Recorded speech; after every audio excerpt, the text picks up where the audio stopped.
Hard drives don't have the right to hold your music hostage. Accusatory finger. Beat your hard drive into submission. Hello, and welcome to a new episode of Nerd Stuff. Nerd Stuff is an illustrious space where fellow nerds like you and I can geek out over the nerddom that is music production. There's a lot to get nerdy about when it comes to making your own music, and when you come at it from a self-taught point of view like I do, every new discovery is like a notch on the proverbial belt of your adventuring journey. If you were to see how busted my sessions really are, then that would inspire you to be like, it's not that big of a deal. If she's releasing this stuff with a clear conscience, then I can do it too. My qualifications are limited. Coming from a self-taught background, if I can inspire at least one person who is in the same boat as me to release the songs on their hard drive into the world, then I'm happy. No more graveyards on hard drives. Music is not meant to live on a hard drive. Hard drives don't have the right to hold your music hostage. Accusatory finger. Beat your hard drive into submission. Tell it to stop hoarding your songs. That's wrong. You don't need the fanciest gear in the world to make music that you're proud of. All you really need is a few simple tools, a spark of inspiration, and a hefty dose of delusion. So without further ado, let's get into this episode of Nerd Stuff. Pray for me in post-editing world. Let's see how she's doing. Bad. All right, thanks, Mary. So here I have opened my song Honeybee Bear, which is a song that I released a couple months ago. Can you put all your weight on me? Honeybee Bear for me. And it's the first song that I really feel as though I found my footing when it comes to zeroing in on an aesthetic that I'm wanting to go for and being able to execute it with the current skills in my arsenal, which is really exciting. Progress, we're growing. All right, let's talk about the lead vocals. Yeah, can you put all your weight on me? Can you put all your weight on me? When I'm recording vocals, 99% of the time I'm using my Shure SM7B, going into a cloud lifter that then goes into my Apollo Twin. Sometimes in the console I will use the LA2A, but more recently I've been using the 1176 because I learned that there is a difference between compressors. It sounds like an obvious thing, but when you're just kind of like perusing things on your own, you don't know stuff like that. Why would you know that? Think about it this way, LA2A, gushier sound. 1176, faster attack sound. I don't know anything. That's why this is Nerd Stuff. If you guys know stuff, drop it in the comments. The lead vocals are really not that fancy, all things considered, when you look at my channel strip. I'll show you the plugins that I'm using right here. I think most of the heavy lifting in terms of my channel strip is coming from the Soundtoys Decapitator to give it that like vintagey kind of distorted sound, and of course the reverb as well, which I have in a bus. And throughout the song, I automated that bus so that sometimes the delay and reverb would come up and sometimes it would come down. When I first started producing, I didn't really understand what automation was for. Now I'm automating little elements of at least every track on my sessions. So that's something I would really encourage others to try out as well. If you haven't tried out automation before in your sessions, I would really say give it a go. Jumping straight into background vocals, here are the plugins that I like to use on background vocals a lot of the time, but the main thing that I wanted to show you was just how many background vocals I have. I know it's kind of a lot. I like to organize my background vocals in track stacks because not only is it helpful for my brain to just not see all of those audio files at once, but also It helps me when it comes time to start adding effects, that I can add specific effects to one group of vocals rather than adding those plugins onto every single track. That would bog up your session a lot, probably take up a lot of your CPU, and it may even disable some of your plugins. I know there's like a weird thing with UAD if you use too many of the same, like compressor, for example, it turns off and stops working. So this is a great way to avoid some of that trouble. One way that I think you can really add some zest into your background vocals is to sing your own transitions.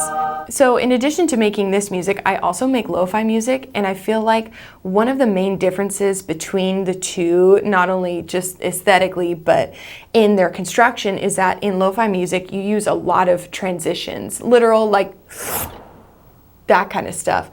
And in my music, I don't really do that type of thing very often. Just sing different vowels and literally use your breath to simulate a transition into a new section of your song. And I did that a lot here.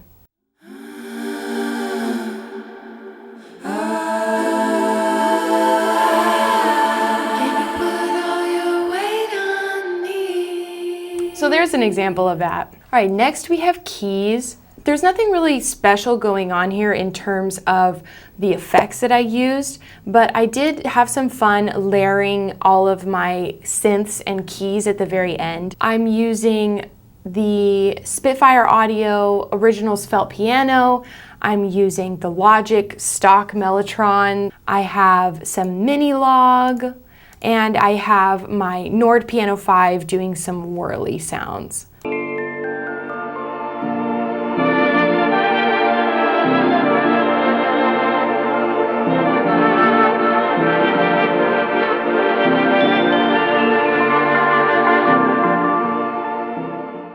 Keys, I think, are a really great way to add sparkle to your songs. If you're feeling like your song doesn't have enough high end, keys are probably the way to go, or you could also have some electric guitar. Electric guitar was one of the final things that I included onto this song. I asked my husband to play electric guitar and he said yes. It's very helpful to have somebody really talented living in your house that can play on your songs. Of course, if you know them. That would be weird if you just had somebody living in your house that you don't know and they record on your songs. I feel like that would be a violation of your privacy. The guitar that I had him record is mostly textural because I already have so many lead lines going on with the piano, the Mellotron, my background vocals. I just knew that I wanted some sparkly textures as well as some occasional oomph from some low-end double stops.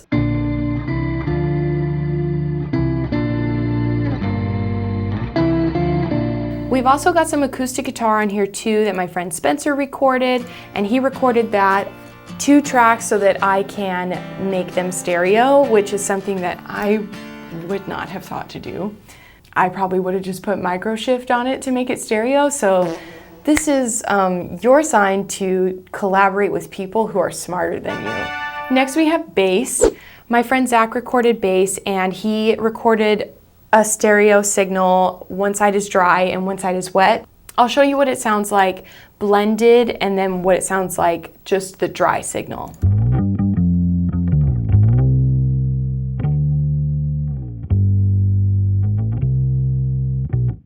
And now the dry.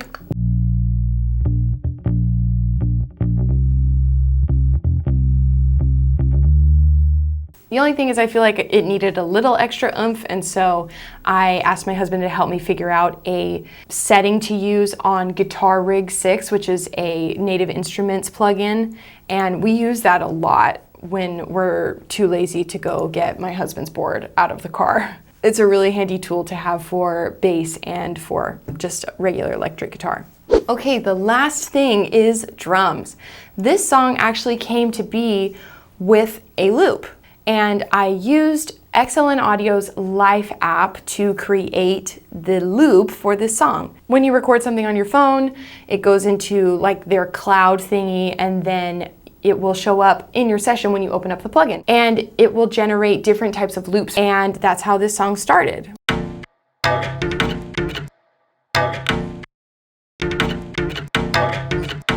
It sounds so crazy because it's actually my friend Zach who recorded bass. He was playing unplugged electric bass and we just thought it sounded really cool and the textures might be fun. You can actually hear some of my friends talking in the background, someone saying okay.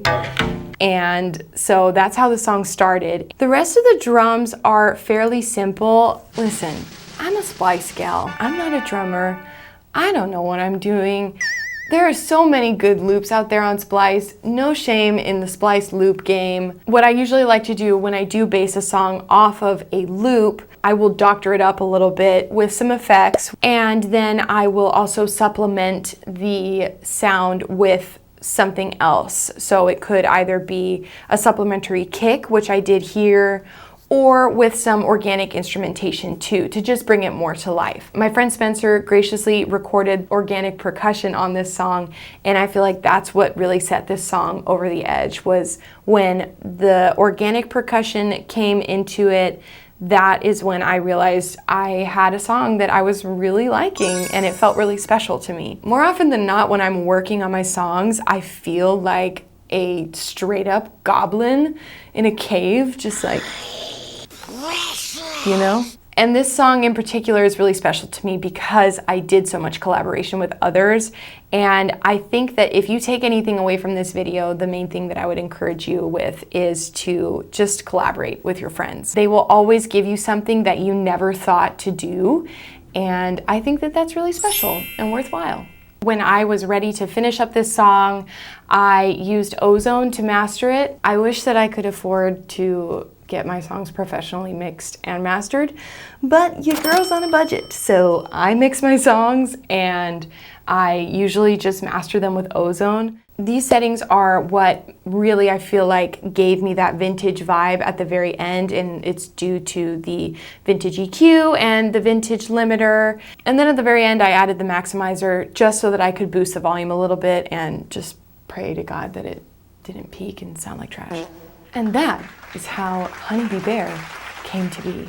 That's all for this episode of Nerd Stuff. Thank you so much for watching. If you stuck around this long, wow, you're the real one. I have more ideas for other things that we can talk about, like gear talk, studio essentials, maybe some basics 101 type of stuff for self-taught people, and maybe even like some beat making. Let me know what you would like to see, and if you want to stick around and continue to partake in the nerddom, please consider giving my channel a subscribe and giving this video a thumbs up, because that would help others see my face more, which would be good.